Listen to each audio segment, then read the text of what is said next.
नाजरीन अस्सलाम वालेकुम। नाजरीन, आज का वीडियो मैं शुरू कर रहा हूँ दो ऐसे शख्स के बयान से जिन्होंने इलेक्शन यानी कि बिहार इलेक्शन के वक्त अपना बयान दिया था और दोनों में इतनी अच्छी डिफरेंसेस है और दोनों के व्यक्तित्व को वो क्लियर करती है, उसको उजागर करती है कि दोनों का व्यक्तित्व कैसा है। एक हैं प्रशांत किशोर और दूसरे हैं हम सबके चहेते असदुद्दीन ओवैसी साहब। जब देखिए बिहार इलेक्शन के टाइम पे प्रशांत किशोर से जब कहा गया, पत्रकारों ने पूछा कि असदुद्दीन ओवैसी साहब के बारे में, तो उन्होंने कहा कि उन्हें हैदराबाद से इलेक्शन लड़ना चाहिए, उनको वहाँ चला जाना चाहिए, यहाँ बिहार आने की ज़रूरत नहीं है। इस तरह का बयान। आप सबसे पहले उनके बयान को सुनिए। उनको हैदराबाद में रहने दीजिए। सीमांचल के नेता, सीमांचल के रहनुमा, जो जिनको रहनुमाई करनी है वो सीमांचल का बेटा होना चाहिए। दोस्तों, ये शख्स, अब इनकी हालत क्या हुई है बिहार इलेक्शन के बाद, ये आप सब जानते हैं। इनके 236 उम्मीदवारों की ज़मानत जब्त हो गई है और सिर्फ 2 उम्मीदवारों की ज़मानत बच पाई है, बाकी सीट तो कुछ इनकी आई नहीं। और रही बात, इनको मुख्यमंत्री बना करके मीडिया प्रोजेक्ट कर रही थी। अब जिसे सबसे ज़्यादा कम आंका गया था, जिनके बारे में प्रोपेगेंडा के तहत, एक षड्यंत्र के तहत, मतलब एक गलत नैरेटिव पेश करने की कोशिश की गई थी जनता के बीच में, और वो है असदुद्दीन ओवैसी साहब। एमआईएम को लेकर के काफ़ी लोगों ने, काफ़ी मीडिया ने कवरेज किया था, बहुत ही नेगेटिव उनके लिए कवरेज था। नैरेटिव एक सेट करने की कोशिश की गई थी कि नहीं, एमआईएम जीत नहीं पाएगी, महागठबंधन जीत जाएगी और महागठबंधन की तरफ मुसलमानों का रुख है। लेकिन ये सब कुछ धराशायी हो गया, ये सारी बातें झूठी साबित हुई और एमआईएम ने किस तरह से जीत दर्ज की और किस तरह से बिहार में परचम लहराया, ये आप सब जानते हैं। लेकिन असदुद्दीन ओवैसी से जब प्रशांत किशोर के बारे में कहा गया तो उन्होंने बड़े प्यार से और बड़े अच्छे ढंग से कहा कि देखिए, सबको इख्तियार है कि इलेक्शन वो लड़े। देखिए उनका बयान सुनिए। तो पीके फैक्टर आपको लगता है कि कहीं वहां पे काम कर रहा है? नहीं, ये हर एक को इख्तियार है इलेक्शन लड़ने का। आपका दोस्तों, ये फ़र्क है असद साहब में और प्रशांत किशोर में। जो तूफानों से लड़ने का हौसला रखते हैं वो कभी हवाओं के झोंके से घबराते नहीं हैं। तो उससे पहले मैं एक वीडियो मैं ज़रूर शेयर करना चाहूँगा जो मुझे आज ट्विटर पर, एक्स हैंडल पर दिखा। वो ये था कि नीतीश कुमार जी जो शपथ ले रहे थे और बिहार के मुख्यमंत्री के तौर पर, तो वो काफ़ी रुक करके ले रहे थे, उनको काफ़ी कुछ समझाना पड़ रहा था और राष्ट्रीय जनता दल ने उन पर कटाक्ष करते हुए कहा कि सही से मतलब पढ़ नहीं पा रहे हैं, बीमार हैं, उम्र हो गई है। सत्य निष्ठा से प्रतिज्ञान करता हूँ कि मैं विधि द्वारा स्थापित। मैं एक सवाल करना चाहूँगा। देखिए, अभी भी आपको सबक लेना चाहिए राष्ट्रीय जनता दल को कि ये सारी बातें करके आप लोगों का दिल नहीं जीत सकते। आपको अपना कद बढ़ाना होगा, आपको अपनी काबिलियत दिखानी होगी। ये किसी को छोटा करके या किसी की खामी निकाल करके, इस तरह से बुराई करके आप सोचेंगे कि हम एक जनाधार बना लें, तो ऐसा मुमकिन नहीं है। फिर आपको मुंह की खानी पड़ेगी। ये मेरा सुझाव था, बाकी आप बेहतर जानते हैं। दोस्तों, नीतीश कुमार जी की सरकार को समर्थन देने वाली अभी इन दिनों काफ़ी सारी वीडियो मतलब मार्केट में आ गई है कि असदुद्दीन ओवैसी साहब ने नीतीश कुमार के सरकार को समर्थन दिया। तो पहली बात तो आप अगर सुनेंगे इनके असद साहब के भाषण को तो आप समझ जाएंगे कि वो कहना क्या चाह रहे हैं। आप पहले, सबसे पहले उनके वीडियो देखिए। हम बराबर नीतीश कुमार की सरकार को अपना ताउन देने को तैयार हैं, मगर सीमांचल से इंसाफ होना चाहिए। दोस्तों, असद साहब क्लियर कह रहे हैं कि हम नीतीश कुमार सरकार को ताउन करना चाहते हैं, सरकार में शामिल नहीं हो रहे हैं। लेकिन इस बात को लेकर के राष्ट्रीय जनता दल ने अटैक कर दिया, जैसा कि उनको मौका चाहिए था कि नहीं, बी टीम साबित हो गई, बी टीम हो गई। ये बी टीम, सी टीम, ये जो सर्टिफिकेट लेकर के घूम रहे हैं महागठबंधन वाले, ये पहले आम आदमी पार्टी को भी इसी तरह से बी टीम साबित कर रहे थे दिल्ली में। फिर क्या हुआ, सब कुछ पता है। और ये जो मैं एक बात बताना चाहता हूँ कि ये वो लोग हैं, इनके पास बहुत सारे सर्टिफिकेट हैं, भाजपा के पास भी है, लेकिन कांग्रेस और महागठबंधन के पास भी बहुत सारे सर्टिफिकेट है। मेरा एक वीडियो आपने पहले देखा होगा जो सेकुलरिज्म का वॉशिंग मशीन के ऊपर में, तो इनके पास वो वॉशिंग मशीन है जिसमें जेडीयू जब इनके साथ आ जाए तो वो सेक्युलर हो जाए, जेडीयू जब बीजेपी के साथ रह जाए तो वो फिर फिरका परस्त पार्टी हो जाती है और सांप्रदायिक पार्टी हो जाती है। और ये शिवसेना को समर्थन कर देंगे, महाराष्ट्र में शिवसेना को समर्थन कर देंगे, लेकिन वो फिरका परस्त पार्टी नहीं है क्योंकि वो कांग्रेस के साथ आ गई, महागठबंधन के साथ आ गई, तो इसलिए वो सेक्युलर हो गई। तो इनके पास सर्टिफिकेट रखा हुआ, इनके सर्टिफिकेट की ज़रूरत आवाम को नहीं है, आवाम जानती है कि उसको किसको वोट करना है। दोस्तों, पहली बात तो ये है कि असद साहब कोई सरकार में शामिल नहीं हो रहे। हाँ, उन्होंने शर्त रखी है कि सीमांचल के डेवलपमेंट के लिए जो भी करना पड़ेगा उनको समर्थन बिल्कुल। जब कोई सत्ता में है, हमारे टैक्स से राजस्व मिलता है सरकार को, तो सरकार उस एरिया में डेवलपमेंट करना चाहेगी। वो सरकार के का ही के अधीन में आता है। सीमांचल भी बिहार के ही का एक अंग है, तो वहाँ पे सरकार को डेवलपमेंट करना चाहिए और इसी की डिमांड ओवैसी साहब ने की है। कोई गलत काम नहीं किया और सरकार भी मतलब बेहिचक जब इस तरह की डिमांड होगी तो वहाँ पे मदद करेगी। तो इसको लेकर के जो हंगामा मचा रहे हैं, तो ये बहुत ही बचकाना हंगामा है। दोस्तों, एक और बात मैं कहना बहुत ज़रूरी समझता हूँ। बलरामपुर की जो सीट है जिसमें 300 कुछ वोट से हार हुई है, और वो हार कहीं ना कहीं सबके दिलों में लगी है। एमआईएम के जो भी दीवाने हैं उनके दिलों में लगी है। आपको भी बड़ी दुख हुआ होगा। आपको पता है, शायद आपके नज़र से वो चीज़ नहीं आ पाई, वो तो मैंने वो वीडियो मैं आपको दिखाऊंगा। एक मौलाना साहब हैं, उनका नाम है मौलाना शोहराब कलकतवी। ये वो साहब हैं जिन्होंने तकरीर किया था बलरामपुर में इलेक्शन से पहले और कहा था कि संगीता देवी जी को आप लोग वोट कीजिए, उन्होंने मदरसा में चंदा दिया है और मैं कोशिश करूंगा कि और चंदा दें। ये आप पहले वीडियो देखिए। ये देखिए मेरे हाथों में पहले आ गया 15,000 संगीता देवी। ये हमारे बलरामपुर प्रखंड प्रत्याशी हैं एमएलए के। अभी बिहार में इलेक्शन है। मैं तो यही दुआ करूंगा कि या अल्लाह, ये हमारी बहन संगीता देवी ने जो 15,000 रुपए मदरसे में दी है, अल्लाह इन पैसों को उनके लिए हिदायत का जरिया बना दे। आमीन वलदा अल्हम्दुलिल्लाह। इनका छाप है हेलीकॉप्टर 3 नंबर हेलीकॉप्टर छाप। कत नंबर? अच्छा, हमारे वो संगीता जी नहीं आई है ना? उनका भतीजा आया हुआ है। अब वो संगीता जी आती तो फिर कुछ और बात होती। यहाँ 15 था, हम 50 करवाते। तो देखा दोस्तों आपने, आदिल हसन साहब की हार में एक सबसे बड़ी भूमिका ये मौलाना साहब ने, जो सो कॉल्ड मैं कहूँगा ये शोहराब कलकतवी की अहम भूमिका है।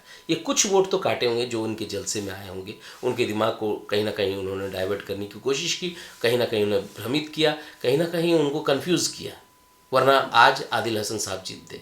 अब आप खुद फैसला करें कि ये मौलाना जो हैं ये दोषी नहीं है, कमेंट करके ज़रूर बताएं। अब दोस्तों बात करते हैं अतहर जावेद के बारे में। ये भाई साहब का एक इंटरव्यू आया है और इंटरव्यू में क्या कह रहे हैं, एक एक लाइन को हम लोग क्लियर करते हैं। मुस्लिम लीडरशिप के मायने ये नहीं है कि हिंदुओं को प्रोवोक करना। मुस्लिम लीडरशिप के मायने ये हैं कि ग्राउंड जीरो से वो मुसलमान उठाकर लाना जिसके अंदर लीडरशिप की क्वालिटी है। अब देखिए, ये पीस मतलब पार्टी के कोई शख्स हैं, दाढ़ी रखे हुए, टोपी लगाए हुए शख्स हैं, अतहर जावेद के साथ बैठे हैं। अब ये कह रहे हैं मुस्लिम लीडरशिप के मायने ये समझा रहे हैं असद साहब को। अब इनसे सीखना पड़ेगा कि मुस्लिम लीडरशिप क्या है, और इनको अभी सब कुछ सांप्रदायिक नज़र आ रहा है। यही अतहर जावेद जब एमआईएम में थे तब सांप्रदायिकता नज़र नहीं आ रही थी, इनको टिकट नहीं मिला तो ये बौखला गए। खैर, इनकी बातें कोई सुनता भी नहीं, मैं इंपॉर्टेंस देना भी नहीं चाहता, लेकिन क्या है कि ऐसे लोगों को जवाब देना बहुत ज़रूरी है ताकि अभी देखिए, पहले ये राजद के बारे में बोल रहे थे, आज ये पीस कमेटी मतलब पार्टी के साथ बैठ करके प्रेस कॉन्फ्रेंस कर रहे हैं। तो पता नहीं ये अच्छा हुआ है इनको टिकट नहीं मिली। खैर मिलती भी कैसे? पहली बात दोस्तों, एक सवाल इन लोगों से कीजिए कि ये कह रहे हैं कि मैं 11 साल पार्टी में था, बहुत मेहनत किया। पार्टी का तो एक एक कार्यकर्ता, एक एक एक्टिविस्ट जो होता है वो मेहनत करता है। क्या सब पार्टी के लिए टिकट के दावेदार हो जाते हैं? सबको टिकट मिलना चाहिए? क्या हर आदमी इलेक्शन लड़ेगा? और पता नहीं इन लोगों को तो क्या लगता है कि मतलब सारा मतलब अधिकार इनका ही हो गया पार्टी के ऊपर में। चापलूसी नहीं करना जानता, इसलिए उसे मौका नहीं मिलता। तो ऐसे में जो मुस्लिम लीडरशिप की पार्टियां हैं, जो सबको लेकर चलने की सलाहियत भी रखती हैं, उनके तकारीर भी वैसे होते हैं, उनके बयानात भी वैसे होते हैं, उसमें वैसी सा फिट नहीं है। फिर मैं कह रहा हूं दोस्तों, ये आप सब लोग जानते हैं कि पैसे की बात तो इम्पॉर्टेंट है। कैंडिडेट के पास पैसे होंगे तो ही आजकल इलेक्शन लड़ सकता है, क्योंकि इलेक्शन में प्रचार के लिए बहुत सारी गाड़ियों की ज़रूरत होती है। अभी बाइक रैली ही निकालना पड़ता है तो लोगों को पेट्रोल भरा के देना पड़ता है। मैंने देखा है कि बड़े बड़े अच्छे अच्छे कैंडिडेट, आपने इस बिहार इलेक्शन में देखा होगा, पढ़े लिखे अच्छे कैंडिडेट वो सब हार गए। पैसे के बल पर चुनाव जीता जाता है, तो वहाँ कैंडिडेट का चुनाव बहुत सावधानी से करना पड़ता है। तो जो अख्तरुल ईमान साहब ने या बिहार की टीम ने और असद साहब ने जो चुनाव के दरमियान जो टिकट बांटे हैं वो आज सही साबित हुए हैं। अब ये बताएंगे कि किसको टिकट मिलना चाहिए। ओवैसी साहब को जैसे तेजस्वी जी ने कहा था ना एक्सट्रीमिस्ट, आज मैं एक बात कह रहा हूं कैमरे पर कि अगर आपकी तकरीर से 80% आबादी गोलबंद और यूनाइट होता है तो आप मुस्लिम लीडरशिप के लिए नुकसानदेह हो सकते हैं। ओवैसी साहब को सर्टिफिकेट दे रहे हैं कि वो मतलब उनकी जो है उनकी स्पीचेस कैसे हैं, वो किस तरह के भाषण देते हैं। आज उनकी भाषण और उनके जो मतलब पार्टी को लेकर के काम है या देश को लेकर के काम है, उसकी वाहवाही सारे मीडिया से लेके सरकार तक, सरकार में वो लोग शामिल किए उस कमेटी में जिसमें विदेशों में जा कर के अपना पक्ष रखना था और पाकिस्तान के चेहरे को बेनकाब करना था। ये सारी चीज़ें आज सब लोग सैल्यूट करते हैं इन बातों को लेकर के। और उनको ये शख्स कह रहे हैं कि वो एक्सट्रीमिस्ट जो कहा गया है वो सही है या उनकी स्पीचेस हेट वाली होती है। क्या है बयान? बहुत सारी चीजें आप कहते हैं कि अबू बकर का बेटा बनेगा, उस्मान का बेटा बनेगा, अली का बनेगा, क्या कहते हैं उमर का बनेगा। ये उनका बयान है, मेरा नहीं बयान है। तो क्यों नहीं बन सकता? अब देखिए, ये जाहिल लोग हैं, ये सिर्फ दाढ़ी और टोपी लगा करके हैं। क्या असद साहब ने सिंबॉलिक नाम नहीं लिया था कि मोहम्मद का बेटा? उन्होंने हुजूर सल्लल्लाहु अलैहि वसल्लम नहीं कहा था, उन्होंने मोहम्मद का बेटा कहा। मोहम्मद तो मैं भी हूँ, मोहम्मद हबीब नाम है मेरा। उन्होंने उमर का बेटा कहा, उन्होंने बहुत सारे साहबा का नाम लिया था, लेकिन वो नाम सिंबॉलिक था। तो इन जाहिलों को सिंबॉलिक नाम समझ में नहीं आता, ये गुमराह करने के लिए आ गए हैं। अब सोचिए, ये मौलाना बनते हैं, इनको अल्लाह के पास में जाके जवाब देना होगा कि ये जो कह रहे हैं ये तस्दीक कर रहे हैं कि हाँ ऐसा हुआ था, ऐसा असदुद्दीन ओवैसी साहब ने कहा है। किस बिहाफ पे कहा है आप बता सकते हैं? आप उनको गलत साबित कर रहे हैं तो आपके पास एक कैसे आप ठोस सबूत दे सकते हैं? लेकिन आवाम समझ चुकी थी, आवाम ने कभी भी उनको दोषी नहीं माना। ये अभी आपके सामने आकर के इस तरह की प्रोपेगेंडा फैला रहे हैं, इस तरह की प्रोपेगेंडा मतलब खड़ा कर रहे हैं। ये लोग आकर के अभी षड्यंत्र कर रहे हैं और खिलाफ में आकर के बोल रहे हैं असद साहब के। जैसे अमोर विधानसभा में जिनको टिकट दिया गया जलील मस्तान साहब को, हालांकि उनकी जगह में किसी यंग आदमी को देना था, उनको टिकट दिया गया, वहाँ एक कमजोरी पाई गई। और दूसरा जो उसके अगेंस्ट में था सबा जफर साहब, जो जदयू के प्रत्याशी थे, तो वहाँ जदयू कह करके एनडीए गठबंधन की वजह से उनको वहाँ पर कमजोरी पाई गई। तो दोनों की कमजोरी का फायदा उठा करके एमआईएम के प्रत्याशी ने वहाँ जीत हासिल कर दी। तो दोस्तों देखिए, अब ये भाई साहब जो हैं तेजस्वी यादव की टिकट बांटने पे सवाल खड़ा कर रहे हैं, जेडीयू के टिकट बांटने पे सवाल खड़ा कर रहे हैं। ये कह रहे हैं सबा जफर और जलील मस्तान साहब को टिकट नहीं देना था, कुछ यंग को देना था। दोनों कमज़ोर कैंडिडेट थे, ये मजबूत कैंडिडेट है। सॉरी, ये मूंग और मसूर की दाल।